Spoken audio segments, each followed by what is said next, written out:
Hi hello friends, இந்த வீடியோவில் இப்போ நீங்கள் பார்க்க போகிறது இந்த காய் தக்காளி வச்சு எப்படி மீன் குழம்பு பண்ணலாம் அப்படின்றது தான்.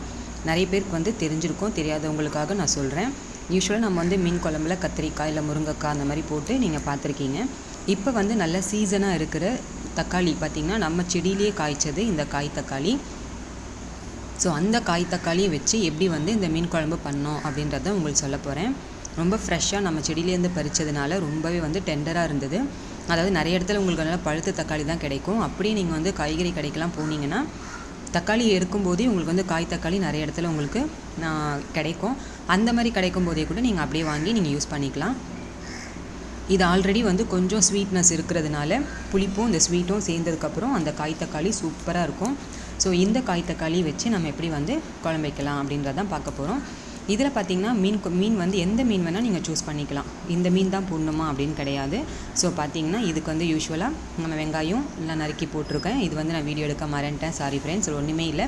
ஃபஸ்ட்டு வெந்தயம் போட்டேன். அப்புறம் பூண்டு நல்லா ஒரு 5-6 பல் பூண்டை நச்சிட்டு அப்படியே அந்த எண்ணெயில் சேர்த்துட்டேன். மீன் குழம்பு நீங்கள் எப்போவுமே வைக்கும்போது பூண்டு நச்சு போட்டிங்கன்னா டேஸ்ட் நல்லா இன்னும் கூடுதலாக இருக்கும்.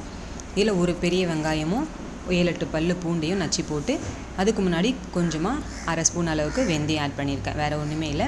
நல்லெண்ணெயில் தாளிச்சிருக்கேன். இது 2 பழுத்த தக்காளி நறுக்கி வச்சுருக்கேன்.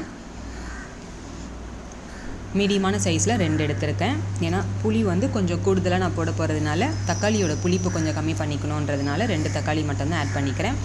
இப்போ இது பார்த்திங்கன்னா கோல்டன் ப்ரௌனில் நம்மளுக்கு பூண்டும் வெங்காயமும் வதங்கி வந்துருச்சு. இப்போ தக்காளி ஆட் பண்ணிக்கலாம்.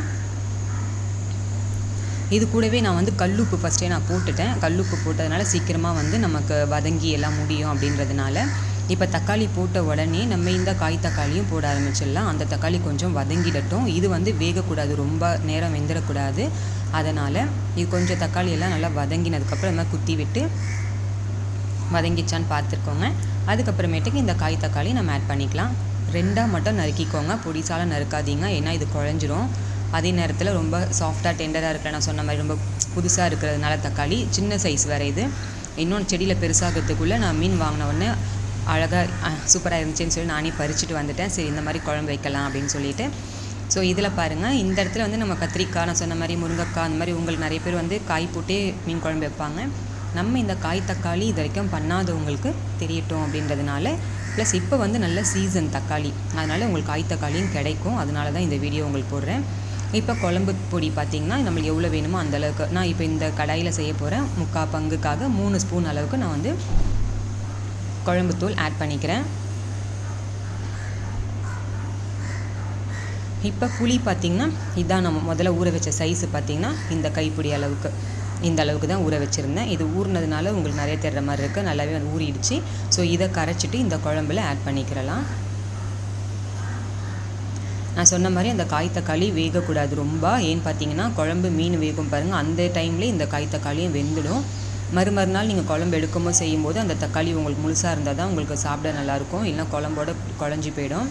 இப்போ பார்த்திங்கன்னா அந்த குழம்பு அப்படியே கொதிக்கட்டும். அதுக்குள்ளே இந்த மீன் பார்த்திங்கன்னா நான் வாங்கினது தேங்காய் பாறை மீன். தேங்காய் பாறைன்னு சொல்லிட்டு 5 மீன் தான் இருந்துச்சு. சரி, இது வரைக்கும் மட்டும் செய்வோம் அப்படின்னு சொல்லிட்டு நான் எடுத்திருக்கேன். ஸோ இப்போ இந்த குழம்பு பார்த்திங்கன்னா நல்லா கொதிச்சு வந்திருக்கு. இது மேலே பார்த்திங்கன்னா ஸ்கின் இருக்கும். அந்த ஸ்கின் அப்படியே பிரிய ஆரம்பிக்கும் நல்லா வெந்துருச்சு அப்படின்னா. இப்போ பாருங்கள், இன்னும் கொஞ்சம் வேகலை, கரெக்டான ஒரு 1/2 பக்குவத்தில் தான் இருக்குது. நல்லா கொதி வந்த உடனே மீனை போட்டுடலாம். புளியோட பச்சை வாசனை போகணும், அதுக்காக கொதிக்க விட்டோம். கொதி முடிஞ்ச உடனே அப்படியே மீன் ஆட் பண்ணிக்கலாம். மீன் ஆட் பண்ண உடனே சிம்மில் வச்சிடணும் ஸ்டவ் எப்போவுமே நாம். ஏன்னா இது டக்குன்னு ரொம்ப குழம்பு தான் உங்களுக்கு வத்திடும், மீன் வேகாது, அந்த மாதிரி ஆகிடும். கொஞ்சம் சிம்மில் வச்சிடணும் எப்போவுமே. மீனும் உடஞ்சிடும், அதனால் சிம்மில் வச்சு மூடி விட்டுடுங்க. ஒரு 10லேருந்து 15 நிமிஷம் மட்டும் மீனுக்காக வெந்தால் போதும். ஆல்ரெடி தண்ணி கொதிக்கிறதுனால மூடி போடுறதுனால அந்த மீன் அது வரைக்கும் அது வெந்துடும்.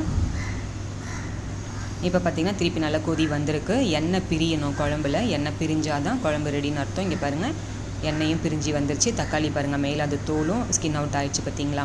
ஆட்டோமேட்டிக்காக அதுவே அப்படியே தோல் உரிய ஆரம்பிக்கும். இந்த தக்காளியில் தெரிஞ்சு பார்த்திங்களா. அவ்வளோதான், இப்போ குழம்பு ரெடி. இது முடிஞ்சோடனே அப்படியே நீங்கள் மேலாப்லேயே கொத்தமல்லி தூவிட்டு குழம்பு நீங்கள் ஆஃப் பண்ணிடலாம்.